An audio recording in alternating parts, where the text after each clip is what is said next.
Hey everybody, welcome back to the channel. I'm not in the basement today. In fact, I am at Traintown, USA in Strasburg with Christy Largoza of the Choo Choo Barn. And we're gonna see some footage of the Choo Choo Barn, the layout, and actually some behind the scenes as well while we talk with Christy about the history of the Choo Choo Barn and some of the neat features that we can see when you come and visit next time.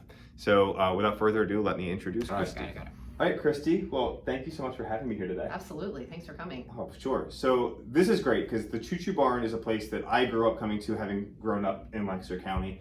Now only living a couple miles away, I come by a lot, and my kids love coming through as well. So it's great to meet you and get a new perspective of the layout. So thank you again. Oh, you're welcome. You're welcome. So let's get started by sharing with some of the viewers out there, how did you get involved by nature of being the daughter and granddaughter of some very important people?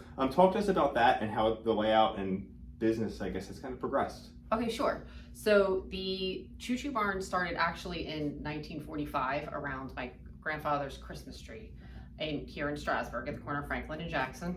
And it became the family hobby. They added onto it and they moved it to the basement, and then it took over the basement. And in 1960, the Strasburg Railroad opened, which is just 2 blocks up the street from us. And there was a barn here where we are now, which is how we got our name, Choo Choo Barn. Just it's not a great name for today, but you know, it is what it is. There you go. So my grandparents said, well, what do you think would happen if we opened it up to the public? You know, try to move it up here to this barn. At that time, my grandfather had a partner, and so they took the building, they moved the layout. They opened Thanksgiving Day, 1961. It was 50 cents and a quarter for admission. And at that time, it was about 1/6 of the size that it is now. It had 6 trains and 6 animations. And then today, after 2 expansions in the building, it's as big as it can get now, we have 150 different moving parts and 22 trains running throughout the layout. So, sorry, and then that was my grandfather ran it until about 1979 when my parents took it over. And so what you see today is about 90% what my dad has built. He's built all of the animations from scratch, all of the buildings from scratch. One thing I tell everybody, we don't have any kids here. He could look at a building with a ruler and measure it out. That's how he did the station at the Strasburg Railroad. He stood in front of it with a ruler, and then he could come back and draw it to scale and build it. Unbelievable. So, yes. Well, that attention to detail really shows when you go down and look at all those intricate parts, which is really amazing. All right, so talk to us about how many lines there are on the layout. Okay, so we have 8 train lines, did I tell you? So we have, no, 9. We have 9 train lines, 6 of them are O scale, and then we have 2 HO scales. Those are the little one at Dutch Wonderland and at the zoo. Okay. And then we actually have an N scale at the circus. Awesome. For the little kiddie train. So 9 total lines. There's multiple trains on most of the lines. The freight, we call it the double main. So that's the freight and the passenger siding. Okay. They're running on the same line. The park line, which is the Disney train, and the superhero train, that's on one line. Okay. So it doesn't necessarily mean that because we have 9 lines, we have 9 trains. Sure. The trolley ideally would have 3 trolleys at once. Okay. Sometimes it's 1. It depends on how they're feeling that day. Lately, they have not been feeling great. So right now, I think we might have 1. And of course, the oval line is probably the most complicated. It has 3 interacting trains that go, you know, at different times throughout the loops. So Christy, you've got 9 lines and trains starting and stopping. And a lot of people today would maybe come in that are in the hobby would say, okay, well, this is like legacy or DCS controlled, but that's not the case. Talk to us about how That's correct. That's not the case here. It's not like a home layout that has an individual transformer for each train. It is all DC powered. The entire layout is run by DC. We have large commercial size DC transformers that power both the trains and the animations. And then also we have a set of rheostat switch buttons that control the speed of each train, and that's up in our control tower. Gotcha. That's awesome. Very neat. And we'll get some behind the scenes footage of the control tower as well. If you ever come to the Choo Choo Barn, you see it up there. It looks like a air traffic control. Yes. Almost. I'm sure that's rolling now for you to be able to see. So talk to us about maintenance, because any of us that are in the hobby know that maintenance is constant, really. Right. There's always something that goes wrong. You talk about the trolleys not feeling well. We always joke on my channel about whenever we go live to do a live stream, the trains know it and decide not to work. Absolutely. So maintenance is a big piece, especially with something this size and when you have a lot of people coming through. Yes. So talk to us about that schedule or kind of how that all works for the Choo Choo Barn. Sure. So we don't have a set maintenance schedule. We have someone on staff who comes in 2 to 3 days a week to repair. He's just repairs the trains, and that is pretty much a 2 to 3 day a week job, because the trains are running 7 days a week for a minimum of 7 hours a day. And that's not, you can turn on a home layout for an hour here and there, but the constant movement of the layout really puts a lot of wear and tear on the engines. For that reason, we use mostly Williams engines, just because they don't require more maintenance because they don't have the smoke or the whistles and stuff like that. We just want an engine and a motor. That's all we want to have to deal with. Yes. So those get repaired on an as-needed basis. So maybe on a Tuesday, the park line will go down and Eric will have to take the park engine off and find out what's going on. We do have a backup, and like we saw in the workshop, there's a backup for each engine. And so we can pull that while he's working on something else or we're waiting for him to come in. We did just have to get new motors for the Strasburg Railroad engines, so we're pretty excited that we found that. Somebody's building those for us. So like I said, sometimes we'll have to, replace a roller pickup or some trucks here and there, but nothing that is on a set schedule. It's just on an as-needed basis. Sure, okay. And then for the layout itself, your schedule, you're open for most of the year, but then you shut down after Martin Luther King Day, right? To do kind of a big layout maintenance. Talk to us Correct. briefly So about that. we do close for 7 weeks, a minimum of 7 weeks in the winter, and that is because by the time winter rolls around, it's very dusty. There's a lot of cobwebs. We really joke that we should do a Halloween layout because the spiders do the work for us. Yeah. So we close. All of the plexiglass around the layout comes out. We have custom scaffolding that gets hooked to the sides, and then we have planks that we can lay into the weight-bearing areas that show, or that allow Mike, who does the cleaning, to get up. And use the central vac, which then hangs from the ceiling on hangers. Nice. So he vacuums every square inch. And we used to, for the past 10 years, we've had a Christmas layout. Starts in mid-November, and we cover a lot of the layout with snow. And so since we're vacuuming anyway, it's not that big of a deal. It actually is better because then we know that we've gotten all of the dirt and dust because we got all the snow. So every tree, every vehicle, every figure gets dusted and cleaned. And at that time, if anything needs a major repair or overhaul, Eric overhauls all of the engines at that point. This past winter, the whole Amtrak train had to be taken apart. It needed all new trucks. Okay. So he put that back together. So it just depends on how the season has gone, what needs to be repaired as to what gets done during that off season. Understood. So operating out, you mentioned you've got someone that comes in to do maintenance. You obviously have a desk you have to run. There's also the hobby shop, which Correct. is part of the same Yes. Same entity. So talk to me about how many people do you employ throughout the year? So we have 10 employees. A couple of them are part-time, fewer full-time. And then some of them do what we call double duty. So Mike, he's our train shop manager, but he's also the one who knows how to do the most on the layout. Okay. He can repair some of the animations. Between he and Eric, they know how everything works pretty much, since my dad's not here anymore. Okay. My dad tried to impart as much knowledge to them as possible, and they have both been here a very long time. Eric's been here over 30 years and Mike over 20. Wow. So we're very blessed to keep our employees a long time. Sure. Because they have knowledge that we really can't replace. So they're very, very important to us. Okay. And then through the year, in our open season, of course we're busier in the summer, but the Christmas layout has been our biggest draw in the past 10 years. And so the Christmas has become our busiest season. And also Christmas and trains go hand in hand. It's kind of a logical thing for people to go out and look for that sort of thing at Christmas. Mm-hmm. So throughout the year we do on average about 50,000 visitors. That's great. That's great. There's something that I want to I'm going to just ask about the animations piece and then fixing them. Okay. So you talk about there's a lot of animations out there, lots of moving parts, and most of that's all, we'll say, analog, if you will. Right. So in the fire station, the fire scene, there's that drum, and we'll pull that up here. So that drum spins and it hits these individual switches, which then activate specific parts. Same thing with that night scene. It's a timed drum that begins and then each pin is kind of inside a slot, which then activates a different scene or light. So that was built by your dad? Yes. Okay. It was built by my dad, rebuilt. I mean, it was built originally and then he rebuilt it. Okay. And like you mentioned the animation. So each animation has its own motor, all hand built. If there was the Amish barn raising as a scene that I usually refer to, because there's a lot of movement in that one. There's hammering and sawing. So those started out as just lead figures. A lot of times he would cast his own lead figures, like, make the mold and cast them. And then he would cut off the person's arm, run the wire up through, hook it to the motor, make the motion that it needs to be. Same thing, there's a lot of construction zone, bulldozers and diggers and stuff. The kids, that's a favorite for the kids. That's why it's right against the plexiglass. And again, he would run the wires into that with the animation underneath.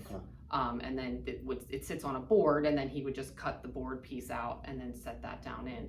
There's actually, I don't know if you caught it, but in the one glass display case, there's an example of what that looks like. Okay. So we always try to tell people, you see a lot of movement and you probably take it for granted as you're walking around. It's just one more thing that's moving, but it really, each piece is its own work of art. Yeah, absolutely. And the other thing that I always tell people is the flag, because we get a lot of questions about the flag. It's kind of the bane of my dad's existence because it's so simple, and people are just mesmerized by the way that it flies so well. But I will tell the secret, which is that there is a pinhole at the pole is hollow. There's a pinhole at the top, and then we have a giant air compressor underneath, which I believe you captured. Yeah. And the air compressor is so loud, that's why we have to have a lot of band music playing loudly to cover the noise of the air compressor.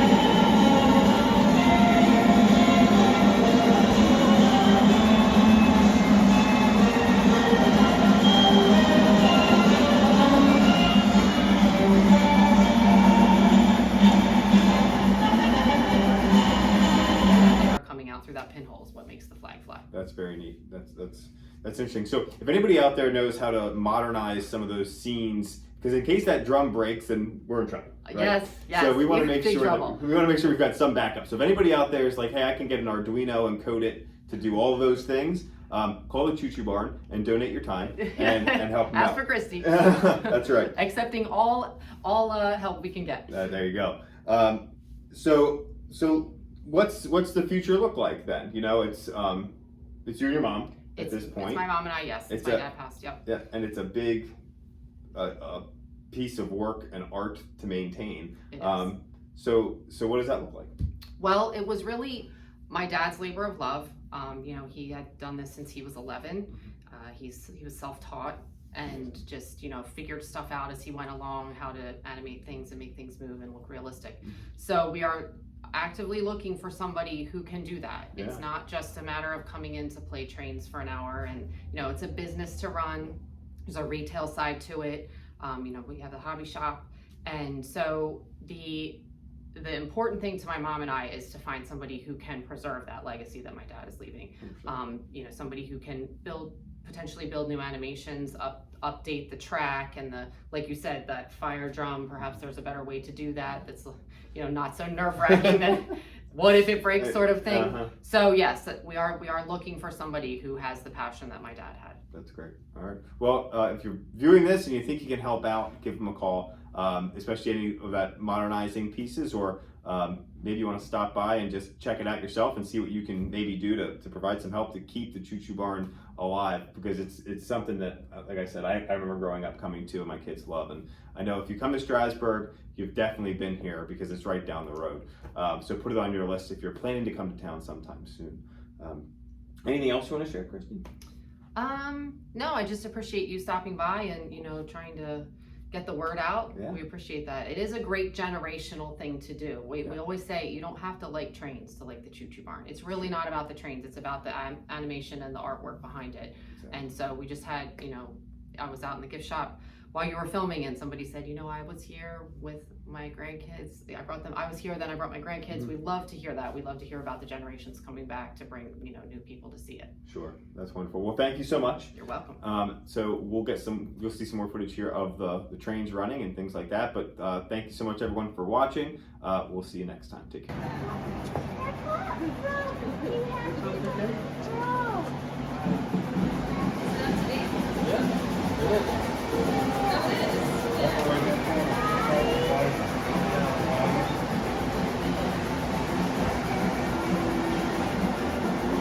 Okay.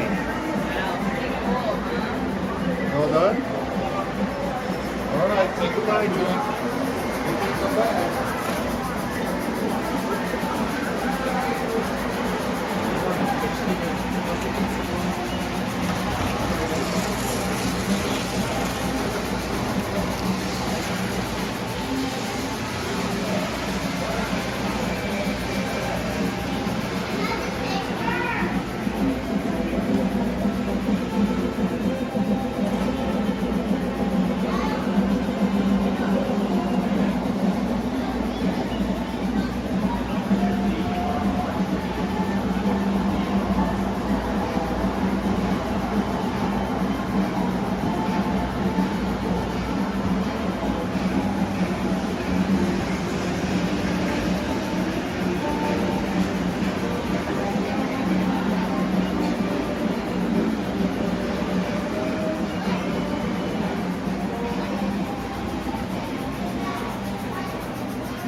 So, okay, so this is the fire, Correct. right? So drum spins or is activated every 5 minutes. 5 minutes. And then the bumps on each of those spools, if you will, Yes. it's the pin. The switch, basically, right? And then, so it's going to start moving now. And then that'll activate a specific part of the fire. Yes. So like starting now, I assume fire, that's activating the fire light and the smoke in the house, and then so on and so forth. Exactly. Very cool. And I don't know if we can talk about this stuff. Sorry. About sniper. Okay, so I was telling you, this is what operates the Strasburg Railroad. Awesome. Wow. I don't think two of them should be. Oh yeah, okay. So it's like. Just need a part. Yeah, that's always good, right? So now it's in the station, and I'm not even gonna try. Like this is this is what it looks like. That's basically Sure. what it's get. He has like a whole schematic drawn and like an explanation and stuff like that. That's wild. This is the this is the nighttime drum. So this turns when that nighttime and the fire are connected. So Okay. the fire goes every 5 and the nighttime goes every 10. Gotcha. So now the nighttime drum is turning on. It starts to get dark. And this is turning on. There's like a bump. It's like the stars coming on and stuff like that. All right, everyone. So I'm back in my basement now. I just wanted to wrap this up quickly and just say thank you again to Christy and to everyone from the Choo Choo Barn for your hospitality and hosting me today and taking on some of my questions and showing me around. As I said, that's a place that I've been since I was a young boy. So it's really exciting to kind of see the behind the scenes and kind of know all the blood, sweat, and tears that go into a building like that and that kind of type of operation. So if you're in the Lancaster area, stop by the Choo Choo Barn. Hit that like button, hit subscribe. Thanks, everyone. Take care.